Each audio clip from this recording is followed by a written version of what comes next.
आइए साथियों, हम सभी लोग इससे पहले की कक्षा में राष्ट्रीय आय एवं योग्यता आधारित परीक्षा में प्रीवियस ईयर पेपर्स में से 2021 के पेपर का हल प्रस्तुत कर रहे थे और उसी श्रृंखला में हम अब आगे 20 प्रश्नों का हमने सेट पहले वीडियो में सॉल्व किया था और विज्ञान में अब हम 21 से 35 नंबर तक आगे के जो शेष प्रश्न हैं उनको सॉल्व करेंगे। जैसा आप सभी को मालूम है कि राष्ट्रीय आय एवं योग्यता आधारित परीक्षा का प्रश्न पत्र 2 पार्ट में बटा होता है, जिसमें पहला पार्ट मैट का होता है, मेंटल एबिलिटी टेस्ट, जिसमें 90 प्रश्न तार्किक योग्यताओं के रहते हैं और 90 प्रश्न सेट के यानी सब्जेक्ट एबिलिटी टेस्ट, जिसमें विषय की विशेषज्ञता या फिर विषय की योग्यता आंकी जाती है। और इन 90 प्रश्नों में से 35 प्रश्न विज्ञान के, 35 प्रश्न सामाजिक विज्ञान के और 20 प्रश्न गणितीय दक्षताओं के रहते हैं। तो ऐसे में विज्ञान और सामाजिक विज्ञान और गणित का महत्व बढ़ जाता है। तो आइए हम चर्चा करते हैं विज्ञान के जो शेष प्रश्न बचे थे। जैसा कि हम देख रहे हैं, इस प्रश्न पत्र का 21वां प्रश्न था, डायमंड और ग्रेफाइट है। विकल्प दिए गए हैं अपर रूप, समस्थानिक, समावयवी, समाकृतिक। तो हम सबने इस बात को पढ़ रखा है कि डायमंड और ग्रेफाइट कार्बन के अपर रूप होते हैं, तो हमारा विकल्प ए नंबर सही हो जाएगा। अपर रूप क्या होते हैं इसके बारे में अपनी सामान्य समझ थोड़ा विकसित करेंगे। देखो बेटा, हम सभी जानते हैं कि पृथ्वी पर जितने पदार्थ हैं वो सब किसी न किसी तत्वों के परमाणुओं से बने हैं। हो सकता है किसी पदार्थ या यौगिक के निर्माण में एक से अधिक तत्व शामिल हों, लेकिन ये जो अपर रूप होते हैं, इन अपर रूपों में एक ही तत्व का परमाणु होता है। अपर रूपों में एक ही तत्व का परमाणु उठता है। तो एक प्रश्न उठता है कि जब इनका रासायनिक संगठन एक ही तत्व के परमाणु से मिलकर बना है तो इनमें अंतर क्यों होता है। हम देखते हैं ग्रेफाइट एक तरफ पेंसिल की रॉड आसानी से शार्पनर से शार्प कर लेते हैं, यानी वो मुलायम होती है और आसानी से छिल जाती है, लेकिन हीरा मजबूत होता है इतना कि उसको आसानी से काटा नहीं जा सकता। तो ये गुणों में अंतर कैसे आया जब वो एक ही प्रकार के तत्व के परमाणु से बने हुए हैं। तो अपर रूपों में अंतर का एक बड़ा कारण है कि उनके अवयवी तत्वों के परमाणुओं की व्यवस्था में अंतर। तो हम ये समझ सकते हैं कि अपर रूप जो है, अपर रूपों में समानता इस बात की होती है कि उसमें एक ही तत्व के परमाणु होते हैं। तो समानता का बिंदु हो जाता है कि एक ही तत्व के परमाणु होते हैं।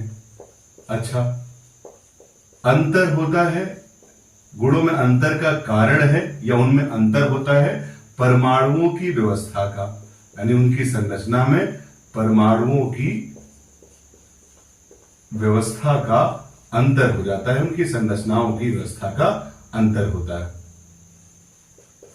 तो ये 2 बातें हमें अपर रूपों के अंतर को बहुत ही अच्छे से समझा सकती हैं कि उनका वो बने एक ही तत्व के परमाणु से हैं। जैसे ग्रेफाइट और हीरा दोनों जो है कार्बन परमाणुओं से ही मिलकर बने हैं। तो ये जो दोनों कार्बन के अपर रूप हुए, कार्बन के अपर रूप 2, आप लोगों को यह जानना है कि कार्बन के अपर रूप 2 रूपों में मिलते हैं। एक होते हैं अक्रिस्टलीय और दूसरे होते हैं क्रिस्टलीय अपर रूप। देखिए, ये अक्रिस्टलीय और क्रिस्टलीय अपर रूप का जो अंतर है वो सिर्फ इस बात से आता है कि यदि किसी पदार्थ की संरचना में उसके परमाणु, यदि किसी पदार्थ की संरचना में उसके परमाणु अनियमित रूप से व्यवस्थित हैं, यानी उनमें कोई एक क्रम या पैटर्न नहीं है, तो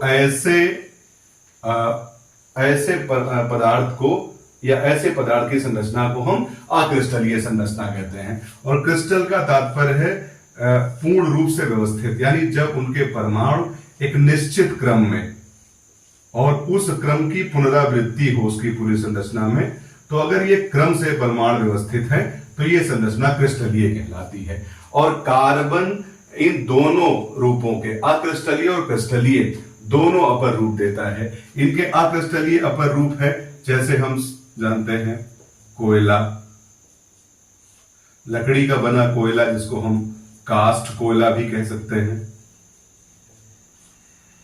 जंतु चारकोल, इनके बारे में हम जानकारी प्राप्त कर चुके हैं। जंतु चारकोल, सुगर चारकोल, हमें पता है भाई सुगर में कार्बन होती है, और अगर किसी तरह से उसमें जल के अणुओं को निकाल दिया जाए तो कार्बन शेष बचता है, सुगर चारकोल। और ये जो कालिक, जिसको हम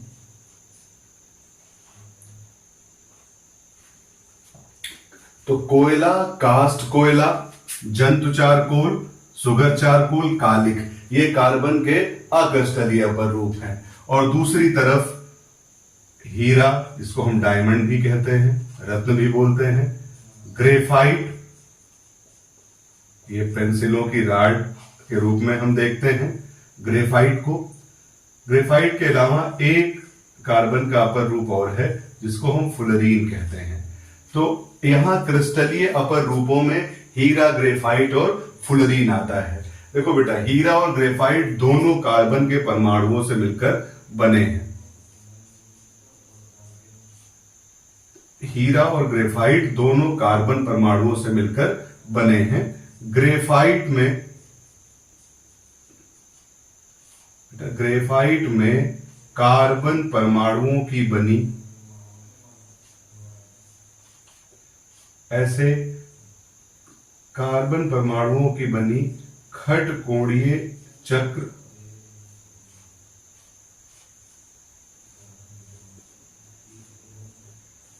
ऐसे समतलीय चक्रों का कई स्तर ग्रेफाइट में होते हैं। इस तरह से 6 कार्बन परमाणुओं की बनी चक्रीय संरचनाएं होती हैं, और ये समतलीय होती हैं, और ऐसे तमाम स्तर होते हैं ग्रेफाइट में। जैसे एक स्तर ये हो गया, और एक स्तर दूसरा हम आपको ये बना के दिखा रहे हैं। बस इनकी विशेषता ये होती है कि इनमें 6 कार्बन परमाणुओं की बनी संरचनाएं होती हैं।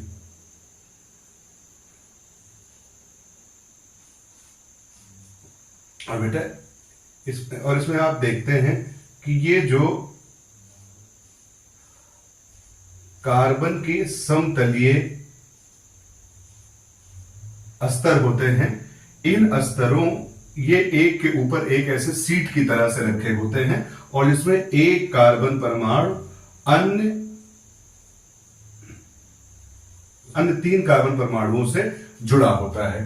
तो इस बात को हम समझ जाएंगे कि ग्रेफाइट में सामान्य तौर पर खटकोणीय कार्बन चक्रों के खटकोणीय चक्रों की बनी समतलीय संरचनाएं होती हैं, और इनके कई स्तर होते हैं, और इनके विभिन्न स्तरों के बीच में बल बहुत छीड़ होते हैं, जिसके कारण ये कम मजबूत होती है या मुलायम होती है। और वहीं दूसरी ओर हीरे में बेटा बच्चों, हीरे में भी कार्बन परमाणुओं के बने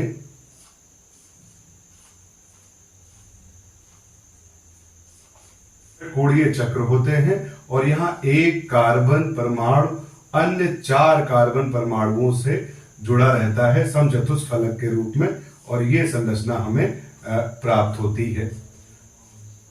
यानी हीरे और ग्रेफाइट में अंतर केवल उनके कार्बन परमाणुओं की व्यवस्था का है। ग्रेफाइट में कार्बन परमाणुओं के खटकोणीय चक्र स्तरों के रूप में व्यवस्थित होते हैं, और एक कार्बन अन्य 3 कार्बन परमाणुओं से जुड़ा होता है, और इनके बीच बल छीड़ होते हैं। वही दूसरी ओर हीरे में यहां भी 6 कार्बन के बने खटकोणीय चक्र होते हैं, लेकिन यहां इनकी व्यवस्था त्रिविम होती है, यानी एक कार्बन अन्य 4 परमाणुओं से जुड़ा होता है, जिसके कारण की संरचना समचतुष्फलकीय हो जाती है, और ये इस तरह से आबद्ध हो जाता है पूरी तरह कि एक बार इसमें आप ये समझ लीजिए बच्चों कि कार्बन के बने ऐसे सीट आड़े तिरछे रखे होते हैं कि एक बार कार्बन प्रवेश, इसमें एक बार प्रकाश प्रवेश कर जाए तो एक सीट से टकराकर दूसरे पर, दूसरे से तीसरे पर, तीसरे से चौथे पर, और वो बाहर नहीं निकल पाता। यानी उनका प्रकाश हीरे में जाने के बाद उसके विभिन्न उनकी आंतरिक संरचनाओं में स्तरों से टकराकर उसी में घूमता रहता है, और इस घटना को हम पूर्ण आंतरिक परावर्तन कहते हैं, और यही हीरे की व्यापक चमक का कारण होता है। तो ये एक स्पष्ट अंतर होता है ग्रेफाइट और हीरे की संरचना में, कि ग्रेफाइट में 6 कार्बन परमाणुओं की बनी खट कोणीय चक्रों की समतलीय स्तर होते हैं, और हीरे में हीरे की संरचना त्रिविम होती है, और वहां कार्बन परमाणु समचतुष्फलक के रूप में पूर्णतया आबद्ध रहते हैं, ठोस रहते हैं, इसीलिए हीरा बहुत मजबूत होता है। इसके अलावा इसका एक और अपर रूप है फुलरीन। तो हम याद कर लेंगे कि भाई कार्बन के 3 अपर रूप हैं, हीरा, ग्रेफाइट और फुलरीन। हमारा स्पष्ट हो जाएगा कि डायमंड और ग्रेफाइट है अपर रूप। अगर यहां और चेंज कर दिया जाए कि डायमंड और ग्रेफाइट हैं, अगर यहां क्रिस्टलीय और अक्रिस्टलीय दे दिया जाए तो हम उस विकल्प को टिक करेंगे जहां पर इनको क्रिस्टलीय अपर रूप के रूप में सूचीबद्ध किया गया हो। तो चलिए बेटा, अगला प्रश्न है कि हमारे सामान्य टीवी रिमोट कंट्रोल में कौन सी तरंगे, टीवी रिमोट के बारे में जानते हैं कि अब जो डिजिटल टीवी आ गई है, हम दूर से बैठ के एक ऐसे आयताकार उपकरण से अपने टीवी को कमांड दे सकते हैं। अपने टीवी को कमांड दे सकते हैं, जब चाहे चैनल बदल सकते हैं, वॉल्यूम बढ़ा सकते हैं और सारी सेटिंग कर सकते हैं। तो बेटा इसी से एक प्रश्न आया है कि जो हमारे टीवी के रिमोट कंट्रोल होते हैं उनमें आप देखते हैं सामने की तरफ एक छोटा सा बल्ब जैसा लगा रहता है और ये चमकता है, और बेटा इससे एक विशेष प्रकार की किरणें निकलती हैं। उन किरणों का नाम पूछा गया है। देखो बेटा, ये किरणें निकलती हैं, लेकिन आप लोग इसको देख नहीं पाते। इसका कारण क्या है ये हम समझेंगे। तो इस प्रश्न का हमारा उत्तर हो जाएगा कि सामान्य टीवी रिमोट कंट्रोल में अवरक्त तरंगे होती है। सी नंबर का विकल्प है, ये हमारा हो जाएगा। अवरक्त किरणें या अवरक्त तरंगे टीवी रिमोट कंट्रोल से निकलती हैं। तरंगे क्या होती हैं इस बात को हम जानते हैं। देखो बेटा, अगर विभिन्न प्रकार की तरंगे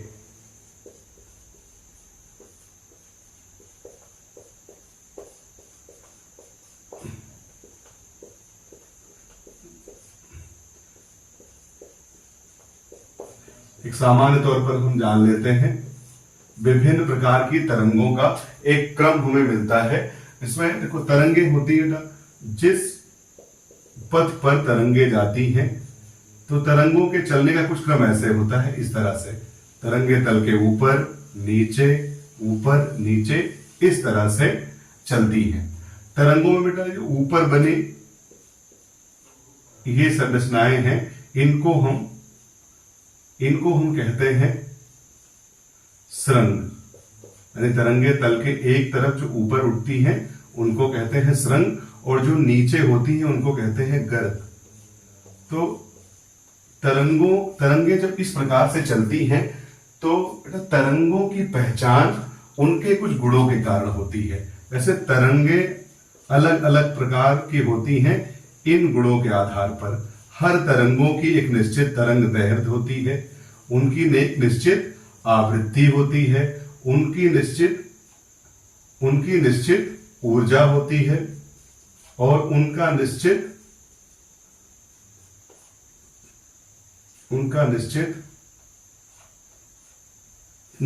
तरंग संख्या होती है। तो तरंगे अपने इन गुणों के कारण जानी जाती हैं। देखो बेटा, हमारी जो मनुष्य की आंखें हैं, मनुष्य की आंखें केवल एक प्रकार के तरंगों को देख पाती हैं, और वो हैं, उनका नाम हम याद करेंगे। उन तरंगों को हम कहते हैं दृश्य प्रकाश की तरंगे। दृश्य प्रकाश या विजिबल लाइट, जो दृश्य प्रकाश है उसी को हमारी आंखें देख सकती हैं, और ये वही प्रकाश है जिसको जब हम प्रिज्म से गुजारते हैं तो ये 7 रंगों की लाइट में 7 रंगों में विभक्त हो जाती है।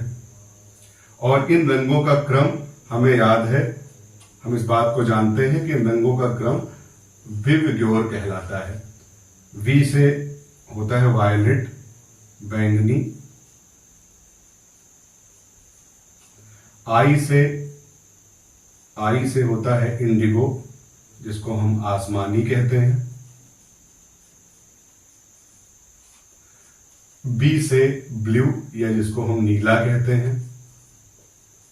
जी से ग्रीन, जिसको हम हरा कहते हैं। वाई से येलो, जिसको हम पीला कहते हैं। ओ से ऑरेंज, जिसको हम नारंगी बोलते हैं।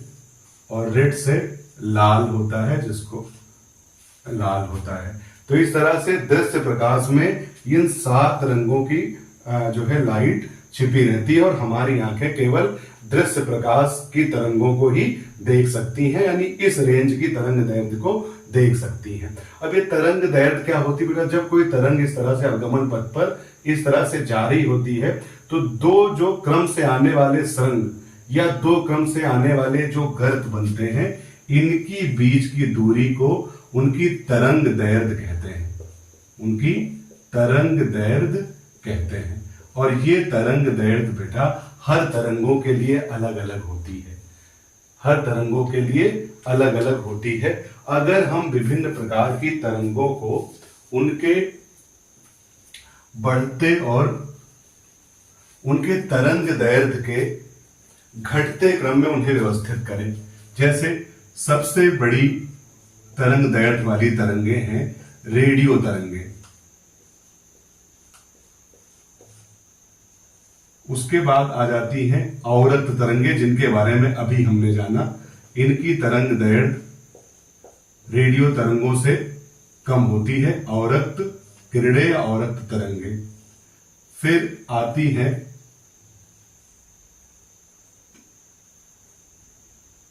दृश्य प्रकाश की तरंगे।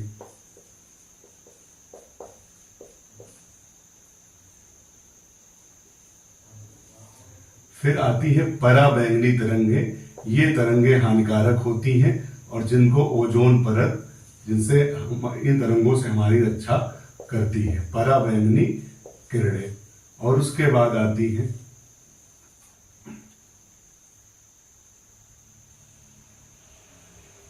एक्स किरणें, जिनसे हमारे शरीर के आंतरिक संरचनाओं के एक्सरे लिए जाते हैं, एक्स किरणें।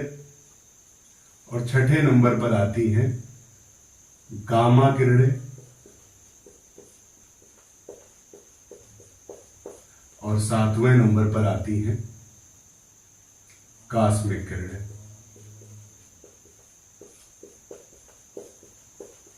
अभी आपने देखा कि तरंग दैर्ध्य 2 क्रमागत तरंगों के बीच की दूरी है। तो जो रेडियो तरंगे होती हैं, ये सबसे बड़ी तरंग दैर्ध्य वाली तरंगे। जैसे ऊपर से हम नीचे आते हैं तो तरंग दैर्ध्य का मान घटता है। यानी अगर आपसे प्रश्न किया जाए कि सबसे ज्यादा तरंग दैर्ध्य वाली तरंगे कौन सी हैं, तो वो रेडियो तरंगे होती हैं। यही कारण होता है कि आप रेडियो तरंगों का इस्तेमाल मोबाइल फोन या रेडियो टेलीविजन, इन तरंगों, इनके जो सिग्नल हैं बेटा, वो इसी रूप में रेडियो तरंगों के रूप में आते हैं, चूंकि इनकी तरंग दैर्ध्य सबसे बड़ी होती है। जैसे जैसे हम नीचे आते हैं तरंग दैर्ध्य कम होती जाती है। और यहां एक बात हम और याद करेंगे कि तरंग दैर्ध्य और उसकी आवृत्ति में, तरंग दैर्ध्य और उसकी आवृत्ति में उल्टा संबंध है। यानी जिसकी तरंग दैर्ध्य अधिक होगी उसकी आवृत्ति उतनी ही कम होगी। जिसकी तरंग दैर्ध्य अधिक होगी उसकी आवृत्ति उतनी ही कम होगी। और आवृत्ति और ऊर्जा में सीधा संबंध है। यानी जिस तरंग दैर्ध्य की आवृत्ति जितनी ज्यादा होगी उसकी ऊर्जा उतनी ही ज्यादा होगी। तो अगर हम कहें इन तरंगों में सबसे कम ऊर्जा रेडियो तरंगों की होती है और सबसे अधिक ऊर्जा कॉस्मिक किरणों की होती है, कि इसीलिए ये किरणें हमें नुकसान कर सकती हैं। तो बेटा इस तरह से हम देखते हैं दृश्य प्रकाश की तरंगे हम देख सकते हैं, और रेडियो तरंगे टेलीविजन और मोबाइल फोन, रेडियो, इन सब में इस्तेमाल होती हैं। और अवरक्त तरंगे जो हैं या अवरक्त किरणें जो हैं वो सामान्य टीवी रिमोट कंट्रोल में इस्तेमाल होती हैं। अगला प्रश्न था बेटा हमारा सामान्य तथ्यात्मक वायुमंडलीय दाब को मापने वाला यंत्र है। तो यहाँ 4 यंत्रों के नाम दिए हैं, बैरोमीटर, ऑडोमीटर, थर्मामीटर, स्पीडोमीटर। तो वायुमंडलीय दाब को हम बैरोमीटर से मापते हैं, और बैरोमीटर दाब मापी भी कहलाता है। मापन करते हैं। थर्मामीटर से हम तापमान का मापन करते हैं, और स्पीडोमीटर से हम गति का मापन करते हैं। फिर आता है प्रश्न रोलिंग या बेलन घर्षण उत्पन्न करता है। हम इस बात को जानते हैं, ये मेज है, मेज पर इस लकड़ी के टुकड़े को अगर हम इस मेज की सतह पर खिसकाना चाहें तो हम देखते हैं कि मेज की सतह इस लकड़ी के टुकड़े का या डस्टर का अपने ऊपर से फिसलने का विरोध करती है, और यही विरोध जो है घर्षण कहलाता है। और अगर सतहें चिकनी हैं तो विरोध कम होता है, और यदि सतहें खुरदरी है तो विरोध अधिक होता है। तो लेकिन अगर इस तल को, जो संपर्क तल है यानी इस मेज का और इस डस्टर का, अगर हम ऊपर की वस्तु जो दूसरे वस्तु पर खिसकाई जा रही है उसके तल को गोल कर दें, वृत्ताकार कर दें, समतल ना करके उसको वक्र कर दें, तो हम ये देखते हैं कि ये वस्तु आसानी से इस पर लुढ़कने लगती है, यानी यहां घर्षण कम हो जाता है। तो इस प्रश्न का उत्तर हम देख लेंगे कि रोलिंग या बेलन घर्षण उत्पन्न करता है कम से कम घर्षण। ये युक्ति यही है, घर्षण को कम करने के लिए, घर्षण को कम करने के लिए। फिर अगला है आवृत्ति निर्धारित करती है, ध्वनि आवृत्ति निर्धारित करती है। देखो बेटा, आवृत्ति जो है वो एक कंपन में लगा समय होता है। अगर ध्वनि के संबंध में कहा जाए तो ध्वनि के लिए ध्वनि तरंगों का के एक कंपन में लगा समय आवृत्ति कहलाता है। तो आवृत्ति ध्वनि के स्वर मान को निर्धारित करती है। अच्छा, स्वर मान का अर्थ होता है ध्वनि की पिच से, इसको तारत्व भी बोलते हैं, आवाज का मोटा या पतला होना, तो ये आवृत्ति के द्वारा निर्धारित होता है। तो जब भी हमसे ये प्रश्न पूछा जाए कि आवृत्ति निर्धारित करती है, तो ये ध्वनि की स्वर मान को यानी उसके तारत्व को निर्धारित करती है। फिर अगला प्रश्न था 60 कंपन प्रति मिनट बराबर होता है। तो ये हमारा उत्तर हो जाएगा 1 हर्ट्ज के, क्योंकि हम जानते हैं प्रति सेकंड कंपन को हर्ट्ज कहा जाता है। जब 1 सेकंड में 1 कंपन हो ध्वनि का तो उसको हम कहते हैं, यानी कंपन प्रति सेकंड को हम हर्ट्ज कहते हैं। तो 60 कंपन प्रति मिनट मतलब 1 मिनट में 60 कंपन हो रहे हैं, अर्थात 1 सेकंड में 1 कंपन हो रहा है, तो वो 1 हर्ट्ज के बराबर है। इस तरह से बेटा हम अगले प्रश्न हम की आपतन कोण बराबर होता है परावर्तन के कोण को किस घटना में। तो बेटा देखो यहाँ पर इसका जो विकल्प है वो ए नंबर सही है, प्रकाश का परावर्तन। हम जानते हैं बेटा जब भी मान लीजिए कोई समतल दर्पण ले लिया जाए, हमें पता है बेटा समतल दर्पण में एक सतह पर पॉलिश लगा दी जाती है, एक सतह चमकदार होती है। बेटा जब हम कोई एक किरण इस समतल दर्पण पर डालते हैं तो जो किरण बेटा डालते हैं उसको हम बोलते हैं आपतित किरण। आपतित किरण मान लीजिए ए है और ये ओ बिंदु पर इस पर टकराती है, फिर ये बेटा इस तरह से लौट टकरा के ये लौट जाती है। मान लेते हैं ये ओ ए आपतित किरण है और ये जो टकरा के गई है ओ बी परावर्तित किरण है।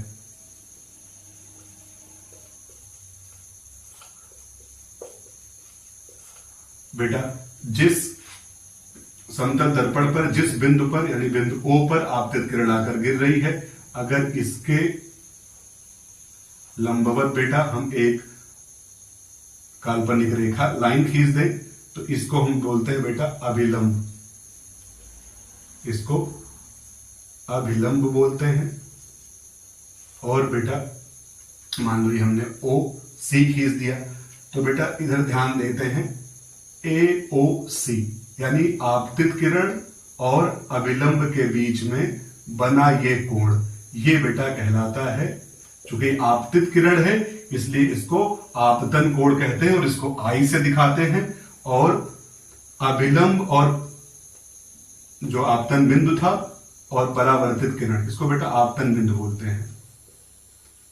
तो अभिलंब, आपतन बिंदु और परावर्तित किरण के बीच में जो बना कोण है इसको बेटा हम परावर्तन कोण कहते हैं। और परावर्तन का नियम बेटा हमेशा ये कहता है कि जब भी समतल दर्पण के पृष्ठ से परावर्तन होगा, ये जो आपतन कोण आई है ये परावर्तन कोण R के बराबर होगा, ये नियम है। जैसे जैसे हम इसका अगर ये कोण, इसका एंगल बढ़ाते जाएं तो परावर्तित किरण का या परावर्तन कोण भी बढ़ता जाएगा, क्योंकि ये कोण और इस कोण के सदैव बराबर होगा। तो हमारा विकल्प हो जाएगा कि आपतन कोण परावर्तन कोण में बराबर होता है। प्रकाश का परावर्तन, प्रकाश के परावर्तन में ये घटना पाई जाती है। 28वां प्रश्न हमारा है कि कार की हेडलाइट में उपयोग होने वाले दर्पण का नाम है। तो बेटा इसको हम याद कर लेंगे। ये जो हमारा सी विकल्प है यहाँ पर अवतल दर्पण, इस बात को हमेशा याद रखेंगे कि जो कार की हेडलाइट होती है उसमें अवतल दर्पण का प्रयोग किया जाता है। बेटा ये फैक्ट है। हैंस क्रिश्चियन ऑरस्टेड ने किसकी खोज की थी? तो हैंस क्रिश्चियन ऑरस्टेड ने बेटा विद्युत धारा के चुंबकीय प्रभाव की खोज की थी। इसको सीधे लर्न कर लेंगे। फिर बेटा ये 30वां प्रश्न है, 4 किलोमीटर प्रति 2 मिनट किसके बराबर होता है? तो देखो बेटा, चाल को या गति के परिवर्तन को हम समझते हैं, या हमने कई बार समझा है। इसमें देखो बेटा दिया है कि कोई गति 4 किलोमीटर प्रति 2 मिनट है। तो हमने बेटा ये समझ रखा है कि किलोमीटर प्रति घंटे को हम बदल सकते हैं मीटर प्रति सेकंड में। और ऐसा करने के लिए हमें जो चाल किलोमीटर प्रति घंटे में दी गई हो उसे केवल 5/18 से गुणा कर देना है। इसकी समझ आप लोगों ने सीखी होगी। तो देखो बेटा, यहां अब चूंकि किलोमीटर प्रति मिनट दिया है तो इस मिनट को हम बेटा घंटे में बदल देंगे। इस 2 मिनट को हम बेटा कह सकते हैं 2/60 घंटे, 2/60 घंटे। और इसको अगर बेटा हम 5/18 से गुणा कर दें तब हमारी चाल मीटर प्रति सेकंड में निकल आएगी। तो बेटा हम इसको हल कर लेंगे। ये 4 है, ये चूंकि ये बटे में है तो ये ऊपर चला जाएगा, ये हो जाएगा 2 और ये हो जाएगा गुणे 60 और फिर बेटा ये गुणे 5 और गुणे 18, इसको हम 60। अब ये 10 दूनी 20 पंचे 100 और नीचे बेटा 3, तो हमारा उत्तर आ जाएगा 100/3 मीटर प्रति सेकंड। तो इस विकल्प से बेटा हम देख लेंगे कि हमारा आंसर इस सी नंबर हो जाएगा 100 मीटर प्रति सेकंड। तो इस बात को याद रखेंगे, जब भी चाल आपको किलोमीटर प्रति घंटे में दी हो उसको 5/18 से गुणा करेंगे तो चाल मीटर प्रति सेकंड में बदल जाएगी। फिर इधर आ जाते हैं बेटा, दिए गए परिपथों में किस परिपथ में बल्ब चमकेगा? तो देखो बेटा, हमें पता है कि बल्ब तभी चमकता है जब उसमें धारा का प्रवाह सुनिश्चित हो। वैसे तो इसमें 4 फिगर बने थे लेकिन हमारा उत्तर 2 ही में छिपा है, तो हम इन 2 फिगर्स को ध्यान से देखेंगे। बेटा ये जो चिन्ह है ये बैटरी को दिखाता है, यानी ये धारा का स्रोत है और यहां से धारा निकलती है। ये बेटा कुंजियां लगी होती हैं कि जब हमें आवश्यकता नहीं होता तो इन कुंजियों को हटा देते हैं, धारा का प्रवाह बंद हो जाता है। तो देखो बेटा, यहां से ये धारा चली और ये परिपथ, अगर कुंजी बंद है तो ये परिपथ पूरा है और धारा इस बल्ब को मिलेगी और बल्ब प्रकाशमान हो जाएगा। यहां पर बेटा कुंजी हटी है तो हम देखते हैं यहां धारा का प्रवाह अनवरत नहीं होगा, यानी कहने का अर्थ हुआ यहां धारा बल्ब तक नहीं पहुंचेगी और यहां बल्ब प्रकाशवान नहीं होगा। तो इस स्थिति में बल्ब जलेगा, इस स्थिति में बल्ब नहीं जलेगा। तो हमेशा हम परिपथ को बारीकी से देखेंगे। अगर परिपथ पूरा है, यदि स्रोत से जहां बल्ब तक आने में कोई भी कहीं भी परिपथ टूटा नहीं है बेटा, तो बल्ब चमकेगा। तो हमारा विकल्प ए नंबर हो जाएगा। बेटा एक ये हमारा प्रश्न है, आया तो साइंस में है लेकिन ये भौगोलिक घटना का है कि पृथ्वी का झुकाव किसके लिए जिम्मेदार है? तो देखो बेटा, हमें पता है कि हमारे सौर मंडल में सूर्य के चारों ओर पृथ्वी चक्कर लगाती है। सूर्य के चारों ओर पृथ्वी चक्कर लगाती है और पृथ्वी सूर्य के चारों ओर तो चक्कर लगाती ही है, साथ में बेटा पृथ्वी अपनी धुरी के चारों ओर भी घूमती है। तो पृथ्वी बेटा अपनी धुरी के चारों ओर जो घूमती है उसको हम घूर्णन गति कहते हैं। और पृथ्वी एक चक्कर यानी एक घूर्णन 24 घंटे में पूरा कर लेती है। और पृथ्वी बेटा सूर्य के चारों तरफ जो चक्कर लगाती है दीर्घवृत्ताकार कक्षा में, उसको एक चक्कर घूमने में बेटा 365 दिन और 6 घंटे का समय लगता है। 365 दिन और 6 घंटे का समय लगता है। और पृथ्वी की यह गति जिसमें वो सूर्य के चारों ओर दीर्घवृत्ताकार कक्षा में घूमती है, इसको हम परिक्रमण गति कहते हैं। और एक बार सूर्य को घूमने में लगा समय परिक्रमण काल कहलाता है, जो 365 सही 1/4 होता है, यानी 365 दिन 6 घंटे होता है। इसीलिए बेटा हमारा जो साल है अंग्रेजी का वो 365 दिन का होता है, लेकिन हर चौथे साल 366 दिन का हो जाता है, क्योंकि ये 6 घंटे 4 साल में जुड़कर 24 घंटे के बराबर हो जाते हैं, यानी एक दिन बढ़ जाता है। और हर चौथे साल फरवरी 29 दिन की हो जाती है। तो बेटा ये जो पृथ्वी की दो गतियां हैं, इनके दो प्रभाव होते हैं।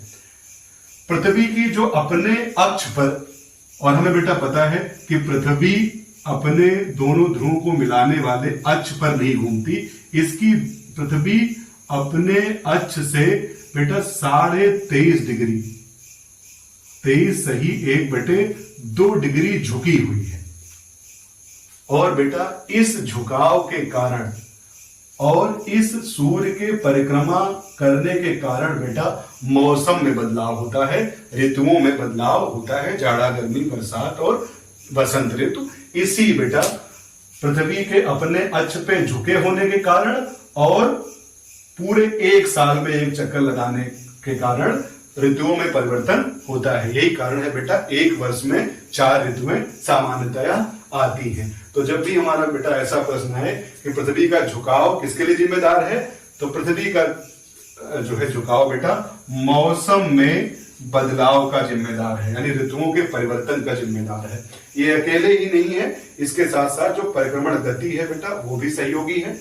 और बेटा ये 33वीं विधि है सूक्ष्म टपक सिंचाई। देखो बेटा हमारे यहाँ पानी की बहुतायत है, तो हम पानी को जो है नालियों से या तो पाइप्स आ गए हैं तो उनसे सिंचाई करते हैं। लेकिन जो पहाड़ी क्षेत्र होते हैं बेटा वहां पर जल की बहुत कमी होती है, तो ऐसे में बेटा वहां पर इस तरह से न तो नालियों से पानी जा सकता है, और नालियों में बेटा पानी जाने पर वहां पानी कम होता है, वो बर्बाद होता है। इसलिए बेटा वहां पर ऐसी पाइपों में कह लें छोटे छोटे छिद्र करके कि पानी उसमें से टपकता रहे फुहारे की तरह, पानी बहुत ज्यादा मात्रा में ना निकले।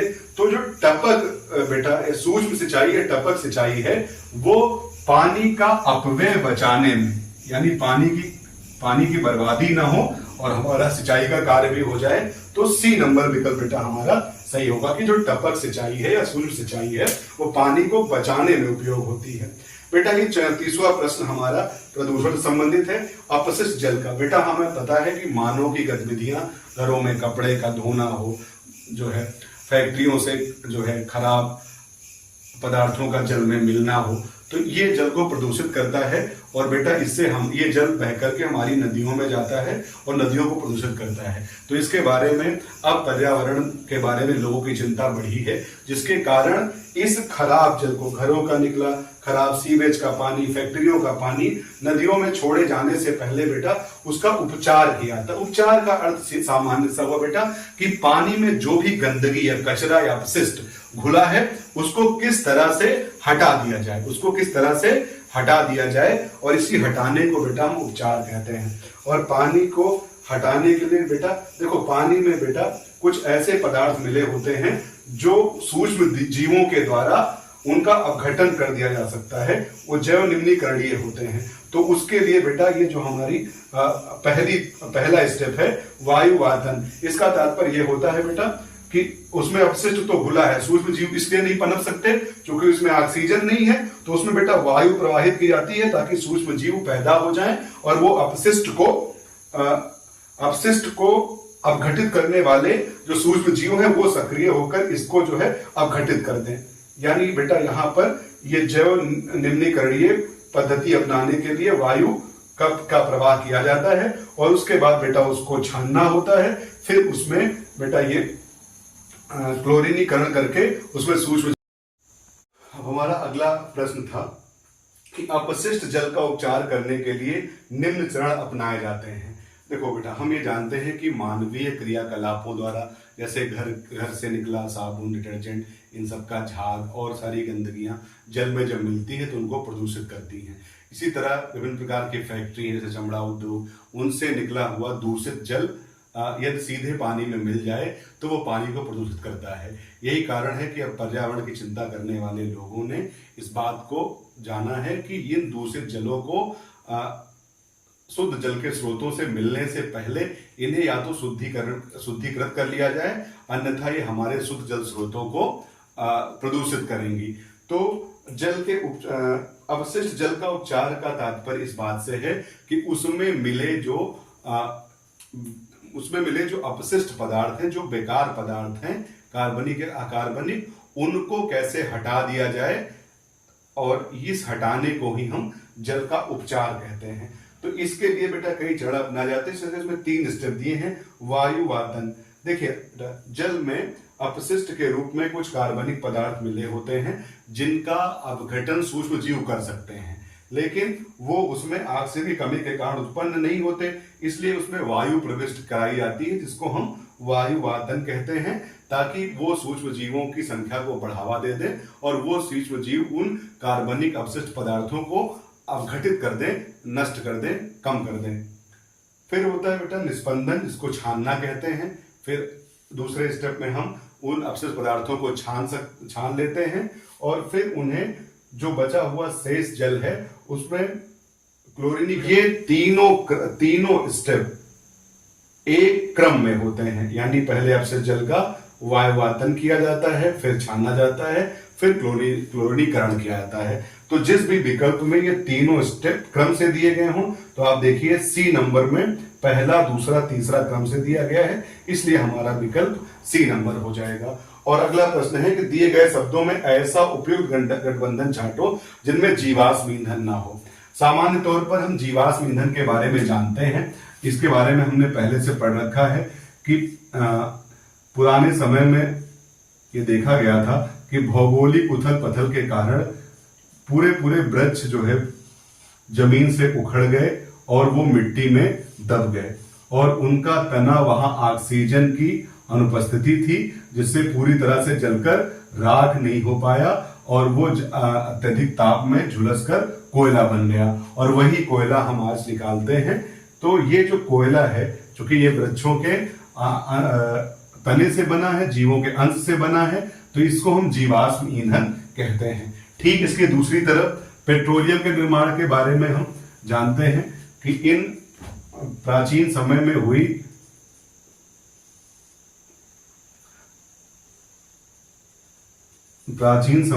उथल पुथल से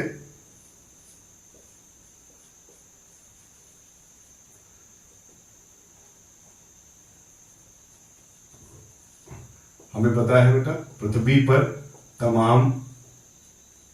पर बड़े बड़े सागर हैं, और इन सागरों में जो जलीय जीव हैं वो जब मरते हैं तो तली में बैठ जाते हैं, या फिर हमारे स्थल पर भी तमाम पेड़ पौधे हैं। अभी आपने चर्चा की कि पुराने समय में बड़ी भौगोलिक उथल पथल होती थी और उस समय पूरे वृक्ष जो है टूट कर गिर जाते थे, तो उनकी जो पत्तियां हैं या उनके विभिन्न भाग हैं वो सड़ गलकर पानी के साथ, जब वर्षा होती थी तो वही पानी के साथ रिस कर, यानी वो सड़ा गला पदार्थ रिसकर जमीन के अंदर जाता है, और जमीन के अंदर एक स्तर मिलता है जहां अभेद चट्टानें मिलती हैं, जिससे नीचे नहीं रिस पाता है। ठीक वैसे ही समुद्र में बड़े बड़े समुद्री जीव, बड़ी मछलियां, मगरमच्छ, व्हेल, शार्क, ऐसे तमाम छोटे जीव सब उसी में जब मरते हैं तो तली में बैठ जाते हैं, और उनके शरीर का जो कार्बनिक पदार्थ है वो सड़ गल करके जल के साथ रिस कर अभेद चट्टानों की दरारों में इकट्ठा होता रहता है, और ये प्रक्रिया बड़ी लाखों वर्षों तक चलती है। फिर पेट्रोलियम के नीचे स्रोत बन जाते हैं, और इन्हीं पेट्रोलियम के स्रोतों को हम खोज कर बाद में निकालते हैं, और इन्हीं पेट्रोलियम के जीवाश्म ईंधन पेट्रोलियम के अवयवों को, जैसे उसके पेट्रोल, डीजल, केरोसिन, इनका उपयोग ईंधन के स्रोतों के रूप में करते हैं। तो मुख्य रूप से कोयला और पेट्रोलियम ये जीवाश्म ईंधन हुए। पेट्रोलियम में केरोसिन, पेट्रोल, डीजल ये सब शामिल होते हैं। तो आइए इसमें देख लेते हैं कि किस विकल्प में जीवाश्म ईंधन नहीं दिया है। हम देखते हैं इसमें हवा, लकड़ी, कोयला, तो कोयला जीवाश्म ईंधन इसलिए नहीं होगा। हवा, लकड़ी, सूर्य, तो इस विकल्प में कोई जीवाश्म ईंधन नहीं है, तो ये हमारा सही हो जाएगा। क्योंकि हमसे प्रश्न किया गया है कि ऐसा गठबंधन छांटना है जिसमें जीवाश्म ईंधन ना हो, तो बी नंबर में नहीं है। सी में लकड़ी, सागर, कोयला, यहां भी कोयला आ गया, यहाँ पेट्रोलियम आ गया, तो हमारा बी नंबर सही हो जाएगा। तो इस तरह से हम विज्ञान के 35 प्रश्न हल कर लेंगे और विज्ञान की समझ आपकी उस परीक्षा को पास करने की संभावना को बढ़ा देती है। और इसके बाद हम सामाजिक विज्ञान के